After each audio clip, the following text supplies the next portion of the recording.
I'd like to tell you about the strangest secret in the world. Some years ago, the late Nobel Prize-winning Dr. Albert Schweitzer was being interviewed in London, and a reporter asked him, "Doctor, what's wrong with men today?" And the great doctor was silent a moment, and then he said, "Men simply don't think." It's about this that I want to talk with you. We live today in a golden age. This is an era that man has looked forward to, dreamed of, and worked toward for thousands of years. But since it's here, we pretty well take it for granted. We in America are particularly fortunate to live in the richest land that ever existed on the face of the earth, a land of abundant opportunity for everyone. But do you know what happens? Well, let's take 100 men who start even at the age of 25. Do you have any idea what will happen to those men by the time they're 65? These 100 men who all start even at the age of 25 believe they're going to be successful. If you ask any one of these men if he wanted to be a success, he'd tell you he did. And you'd notice that he was eager toward life, that there was a certain sparkle to his eye, an erectness to his carriage, and life seemed like a pretty interesting adventure to him. But by the time they're 65, 1 will be rich. 4 will be financially independent. 5 will still be working. 54 will be broke. Now think a moment. Out of the 100, only 5 make the grade. Now why do so many fail? What has happened to the sparkle that was there when they were 25? What's become of the dreams, the hopes, the plans? And why is there such a large disparity between what these men intended to do and what they actually accomplished? When we say about 5% achieve success, we have to define success. And here's the best definition I've ever been able to find. Success is the progressive realization of a worthy ideal. If a man is working toward a predetermined goal and knows where he's going, that man is a success. If he's not doing that, he's a failure. Success is the progressive realization of a worthy ideal. Rollo May, the distinguished psychiatrist, wrote a wonderful book called Man's Search for Himself. And in this book he says, the opposite of courage in our society is not cowardice. It is conformity. And there you have the trouble today. It's conformity, people acting like everyone else without knowing why, without knowing where they're going. Now think of it. In America right now, there are over 18 million people 65 years of age and older. And most of them are broke. They're dependent on someone else for life's necessities. Now, we learn to read by the time we're 7. We learn to make a living by the time we're 25. Usually by that time, we're not only making a living, we're supporting a family. And yet, by the time we're 65, we haven't learned how to become financially independent in the richest land that has ever been known. Why? We conform. And the trouble is that we're acting like the wrong percentage group, the 95 who don't succeed. Now, why do these people conform? Well, they really don't know. These people believe that their lives are shaped by circumstances, by things that happen to them, by exterior forces. They're outer-directed people. A survey was made one time that covered a lot of men, working men, and these men were asked, "Why do you work? Why do you get up in the morning?" 19 out of 20 had no idea. If you ask them, they'll say, well, everyone goes to work in the morning, and that's the reason they do it, because everyone else is doing it. Now let's get back to our definition of success. Who succeeds? The only person who succeeds is the person who is progressively realizing a worthy ideal. He's the person who says, I'm going to become this, and then begins to work toward that goal. I'll tell you who the successful people are. A success is the school teacher who's teaching school because that's what he or she wants to do. The success is the woman who's a wife and mother because she wanted to become a wife and mother and is doing a good job of it. The success is the man who runs the corner gas station because that was his dream. That's what he wanted to do. The success is the successful salesman who wants to become a top-notch salesman and grow and build with his organization. A success is anyone who is doing deliberately a predetermined job because that's what he decided to do deliberately. But only 1 out of 20 does that. That's why today there isn't really any competition unless we make it for ourselves. Instead of competing, all we have to do is create. You know, for 20 years, I looked for the key which would determine what would happen to a human being. Was there a key I wanted to know which would make the future a promise that we could foretell to a large extent? Was there a key that would guarantee a person's becoming successful if he only knew about it and knew how to use it? Well, there is such a key, and I've found it. Have you ever wondered why so many men work so hard and honestly without ever achieving anything in particular, and others don't seem to work hard and yet seem to get everything? They seem to have the magic touch. You've heard them say that about someone. Everything he touches turns to gold. And have you ever noticed that a man who becomes successful tends to continue to become successful? And on the other hand, have you noticed how a man who's a failure tends to continue to fail? Well, it's because of goals. Some of us have goals, some don't. People with goals succeed because they know where they're going. It's that simple. Think of a ship leaving a harbor, and think of it with the complete voyage mapped out and planned. The captain and crew know exactly where it's going and how long it'll take. It has a definite goal. Now, 9,999 times out of 10,000, it will get to where it started out to get. Now let's take another ship, just like the first, only let's not put a crew on it or a captain at the helm. Let's give it no aiming point, no goal, no destination. We just start the engines and let it go. I think you'll agree with me that if it gets out of the harbor at all, it will either sink or wind up on some deserted beach, a derelict. It can't go anyplace because it has no destination and no guidance, and it's the same with a human being. Take the salesman, for example. There's no other person in the world today with the future of a good salesman. Selling is the world's highest paid profession, if we're good at it and if we know where we're going. Every company needs top-notch salesmen, and they reward those men. The sky's the limit for them. But how many can you find? Someone once said the human race is fixed, not to prevent the strong from winning, but to prevent the weak from losing. The American economy today can be likened to a convoy in time of war. The entire economy is slowed down to protect its weakest link, just as the convoy had to go at the speed that would permit its slowest vessel to remain in formation. That's why it's so easy to make a living today. It takes no particular brains or talent to make a living and support a family today.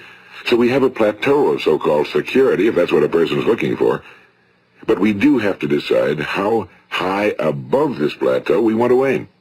Now let's get back to the strangest secret in the world, the story that I wanted to tell you today.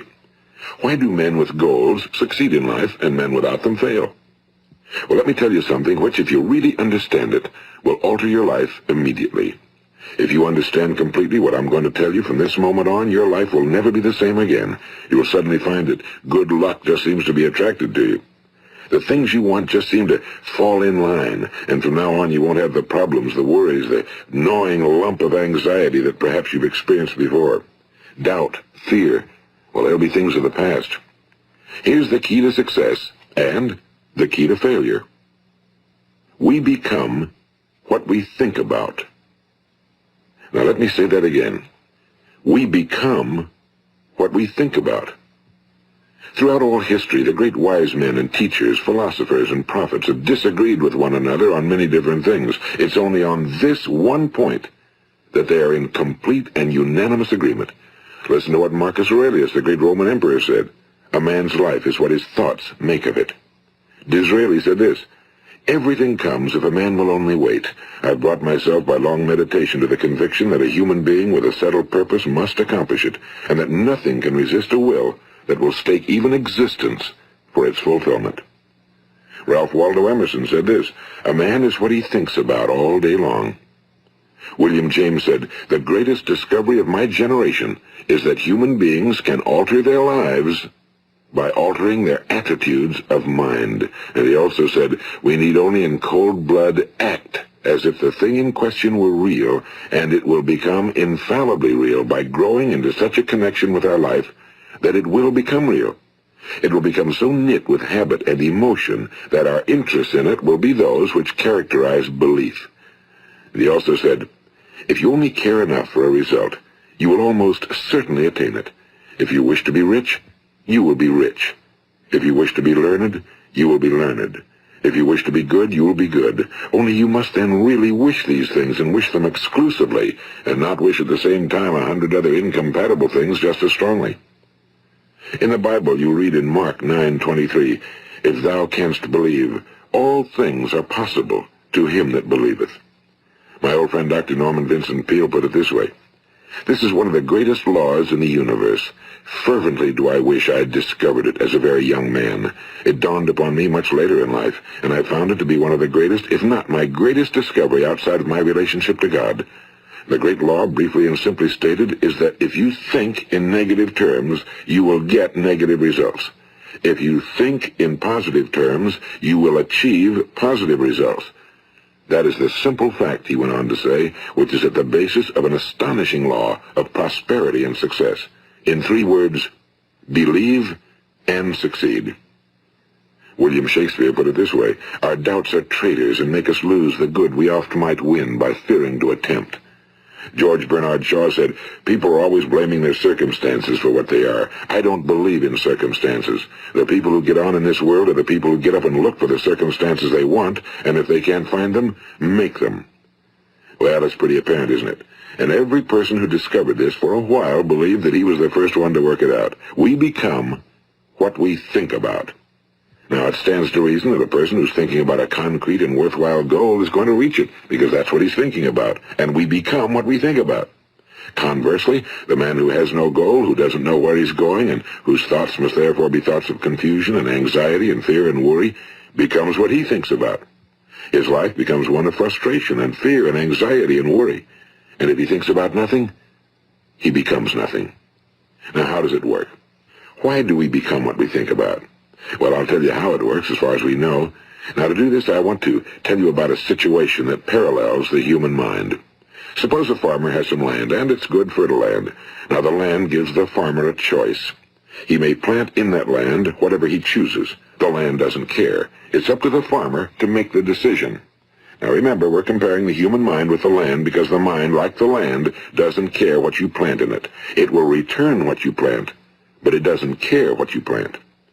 Now, let's say that the farmer has 2 seeds in his hand. One is a seed of corn. The other is nightshade, a deadly poison. He digs 2 little holes in the earth, and he plants both seeds, one corn, the other nightshade. He covers up the holes, waters, and takes care of the land, and what will happen?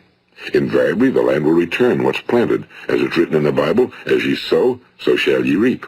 Now remember, the land doesn't care. It'll return poison in just as wonderful abundance as it will corn. So up come the 2 plants, one corn, one poison.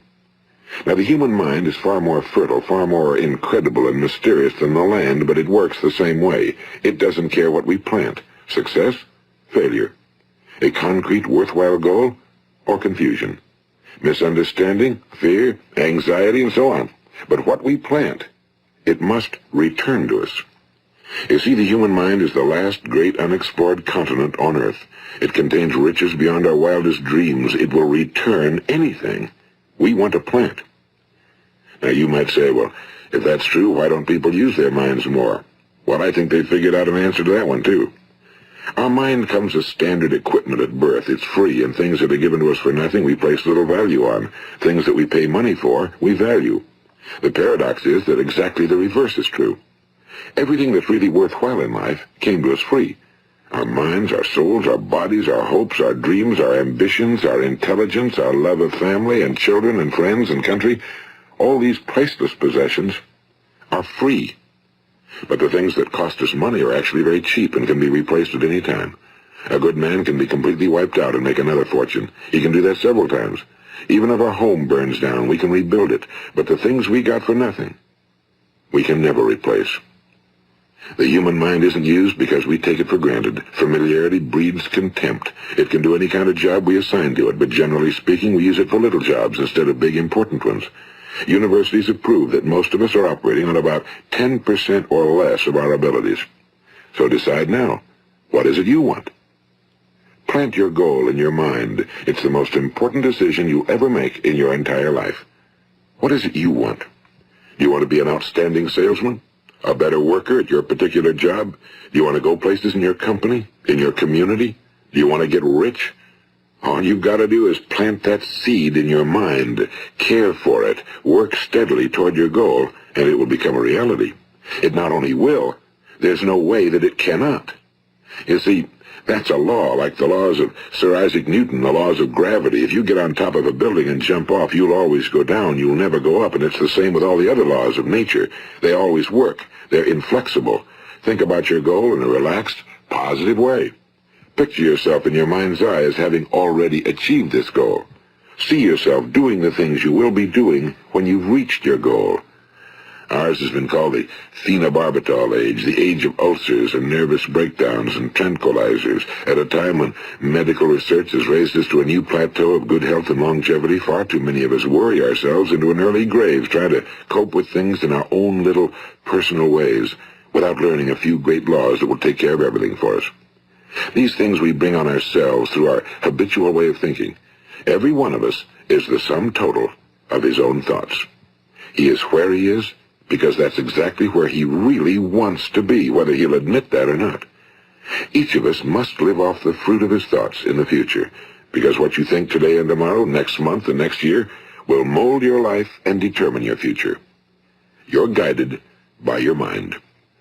I remember one time I was driving through eastern Arizona, and I saw one of those giant earth-moving machines roaring along the road at about 35 miles an hour with what looked like 30 tons of dirt in it. A tremendous, incredible machine, and there was a little man perched way up on top with the wheel in his hands guiding it.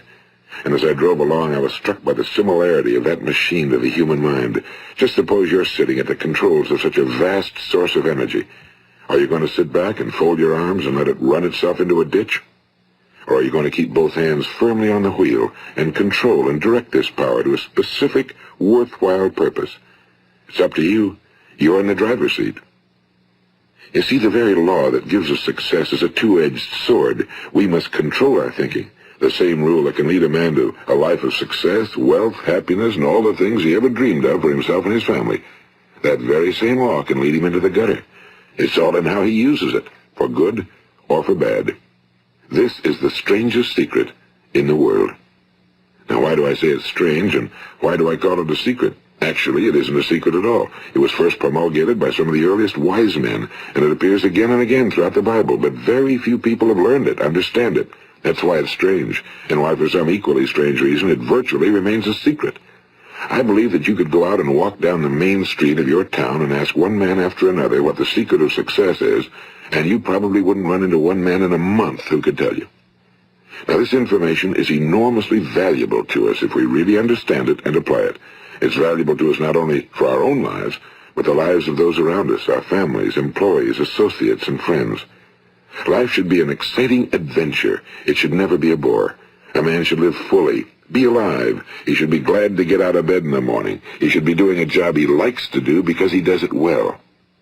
One time I heard Grove Patterson, the great late editor-in-chief of the Toledo Daily Blade, make a speech, and as he concluded his speech, he said something I've never forgotten. He said, "My years in the newspaper business have convinced me of several things. Among them, that people are basically good, and that we came from someplace, and we're going someplace. So we should make our time here an exciting adventure. The architect of the universe didn't build a stairway leading nowhere."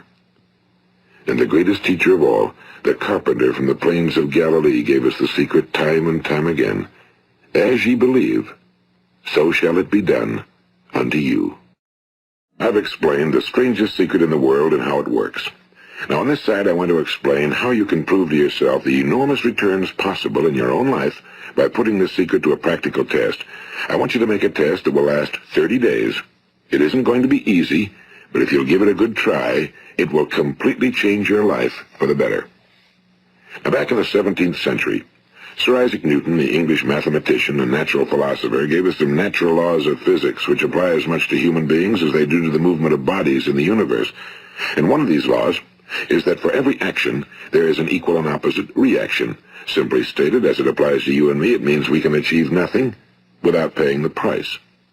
The results of your 30-day experiment will be in direct proportion to the effort you put forth. To be a doctor, you must pay the price of long years of difficult study. To be successful in selling, and remember that each of us succeeds to the extent of his ability to sell. Selling our families on our ideas, selling education in schools, selling our children on the advantages of living the good and honest life, selling our associates and employees on the importance of being exceptional people. To, of course, the profession of selling itself. But to be successful in selling our way to the good life, we must be willing to pay the price. Now, what is that price? Well, it's many things. First, it's understanding emotionally, as well as intellectually, that we literally become what we think about, that we must control our thoughts if we're to control our lives. It's understanding fully that as ye sow, so shall ye reap. Second, it's cutting away all fetters from the mind and permitting it to soar as it was divinely designed to do. It's the realization that your limitations are self-imposed and that the opportunities for you today are enormous beyond belief. It's rising above narrow-minded pettiness and prejudice. And third, it's using all your courage to force yourself to think positively on your own problem, to set a definite and clearly defined goal for yourself, to let your marvelous mind think about your goal from all possible angles, to let your imagination speculate freely upon many different possible solutions, to refuse to believe that there are any circumstances sufficiently strong to defeat you in the accomplishment of your purpose, to act promptly and decisively when your course is clear, and to keep constantly aware of the fact that you are, at this moment, standing in the middle of your own acres of diamonds, as Russell Conwell used to point out. And fourth, save at least 10% of every dollar you earn. It's also remembering that no matter what your present job, it has enormous possibilities, if you're willing to pay the price. Now let's just go over the important points in the price each of us must pay to achieve the wonderful life that can be ours. It is, of course, worth any price. 1. You will become what you think about. 2. Remember the word imagination and let your mind begin to soar. 3. Courage. Concentrate on your goal every day. 4. Save 10% of what you earn. And 5. Action. Ideas are worthless unless we act on them. Now, I'll try to outline the 30-day test I want you to make. Keep in mind that you have nothing to lose by making this test and everything you could possibly want to gain. There are two things that may be said of everyone. Each of us wants something, and each of us is afraid of something. I want you to write on a card what it is you want more than anything else. It may be more money. Perhaps you'd like to double your income or make a specific amount of money. It may be a beautiful home. It may be success at your job. It may be a particular position in life. It could be a more harmonious family. Each of us wants something. Now write down on your card specifically what it is you want. Make sure it's a single goal and clearly defined. You needn't show it to anyone, but carry it with you so that you can look at it several times a day. Think about it in a cheerful, relaxed, positive way each morning when you get up, and immediately you have something to work for, something to get out of bed for, something to live for. Look at it every chance you get during the day and just before going to bed at night. And as you look at it, remember that you must become what you think about, and since you're thinking about your goal, you realize that soon it will be yours. In fact, it's yours really the moment you write it down and begin to think about it. Look at the abundance all around you as you go about your daily business. You have as much right to this abundance as any other living creature. It's yours for the asking. Now we come to the difficult part. Difficult because it means the formation of what is probably a brand new habit, and new habits are not easily formed. Once formed, however, it will follow you for the rest of your life. Stop thinking about what it is you fear. Each time a fearful or negative thought comes into your consciousness, replace it with a mental picture of your positive and worthwhile goal. And there will come times when you'll feel like giving up. It's easier for a human being to think negatively than positively. That's why only 5% are successful. You must begin now to place yourself in that group. For 30 days, you must take control of your mind. It will think about only what you permit it to think about. Each day for this 30-day test, do more than you have to do. In addition to maintaining a cheerful, positive outlook, give of yourself more than you've ever done before. Do this knowing that your returns in life must be in direct proportion to what you give. The moment you decide on a goal to work toward, you're immediately a successful person. You are then in that rare and successful category of people who know where they're going. Out of every 100 people, you belong to the top 5. Don't concern yourself too much with how you're going to achieve your goal. Leave that completely to a power greater than yourself. All you have to do is know where you're going. The answers will come to you of their own accord and at the right time. Remember these words from the Sermon on the Mount, and remember them well. Keep them constantly before you this month of your test. Ask, and it shall be given you. Seek, and ye shall find. Knock, and it shall be opened unto you.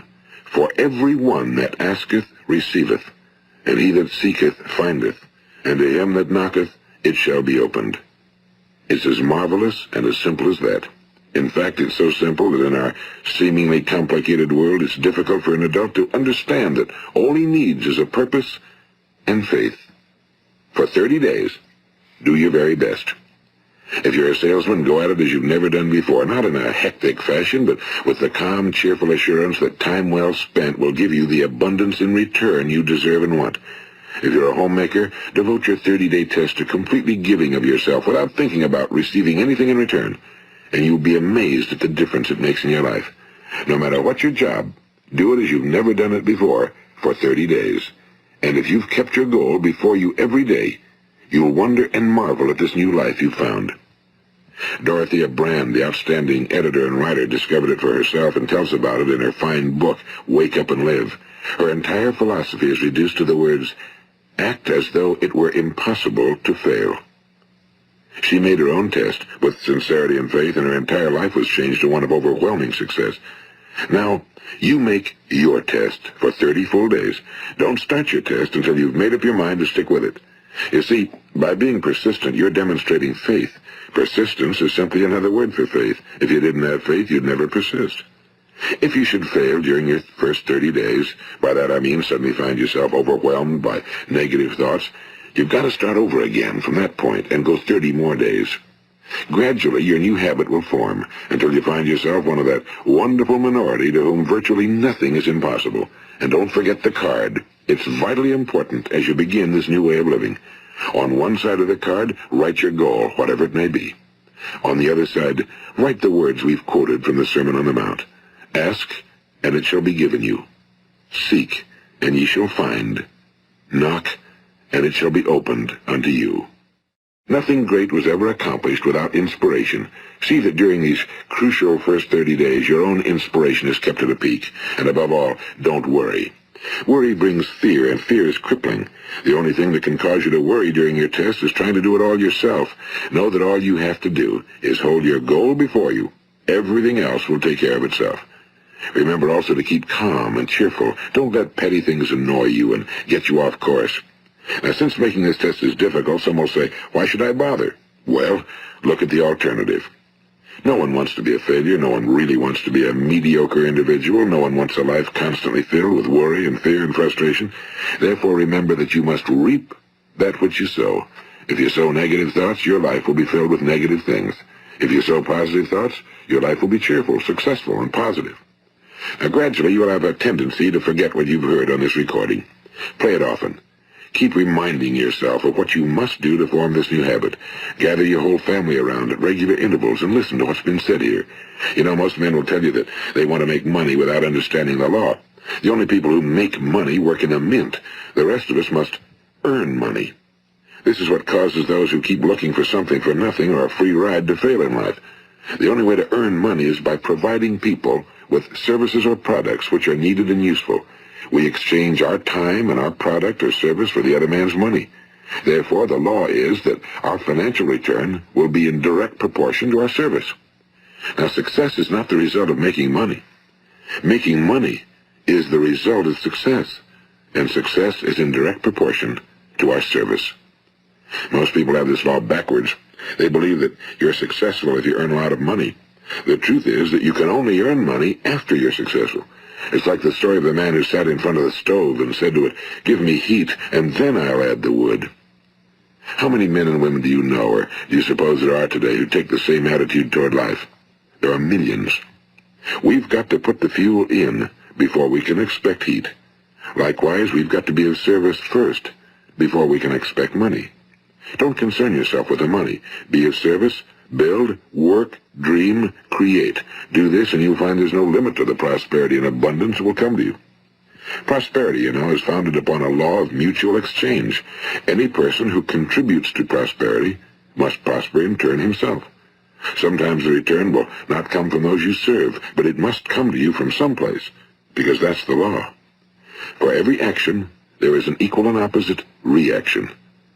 As you go daily through your 30-day test period, remember that your success will always be measured by the quality and quantity of service you render, and money is a yardstick for measuring this service. No man can get rich himself unless he enriches others. Now, there are no exceptions to a law. You can drive down any street in America and from your car estimate the service that's being rendered by the people living on that street. Had you ever thought of this yardstick before? It's interesting. Some, like ministers and priests and other devoted people, measure their returns in the realm of the spiritual, but again, their returns are equal to their service. Once this law is fully understood, any thinking person can tell his own fortune. If he wants more, he must be of more service to those from whom he receives his return. If he wants less, he has only to reduce his service. This is the price you must pay for what you want.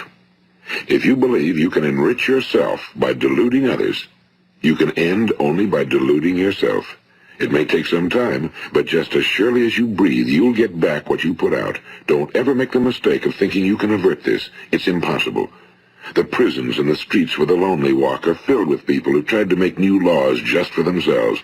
We may avoid the laws of man for a while, but there are greater laws that cannot be broken. An outstanding medical doctor recently pointed out 6 steps that will help you realize success. 1. Set yourself a definite goal. 2. Quit running yourself down. 3. Stop thinking of all the reasons why you cannot be successful and instead think of all the reasons why you can. 4. Trace your attitudes back through your childhood and try to discover where you first got the idea you couldn't be successful, if that's the way you've been thinking. 5. Change the image you have of yourself by writing out a description of the person you would like to be. And 6. Act the part of the successful person you have decided to become. The doctor who wrote those words is a noted West Coast psychiatrist, Dr. David Harold Fink. Do what the experts since the dawn of recorded history have told you you must do. Pay the price by becoming the person you want to become. It's not nearly as difficult as living unsuccessfully. Make your 30-day test, then repeat it again, and each time it will become more a part of you until you'll wonder how you could ever have lived any other way. Live this new way and the floodgates of abundance will open and pour over you more riches than you may have dreamed existed. Money? Yes, lots of it. But what's more important, you'll have peace.